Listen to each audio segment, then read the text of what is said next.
বন্ধুরা, অনেক গরম এখানে। এই গরমের ভিতরে অনেক কাজ করতেছি।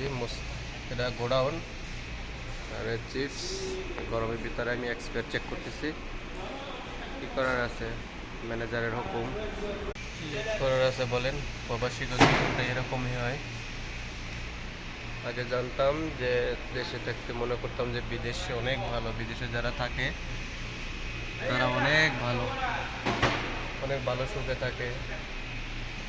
কিন্তু বিদেশে আসার পরে বোঝা যায় যে বিদেশ কি জিনিস। ঠিক আছে, যে না আসছে সে বলতে পারবে না যে বিদেশ কি।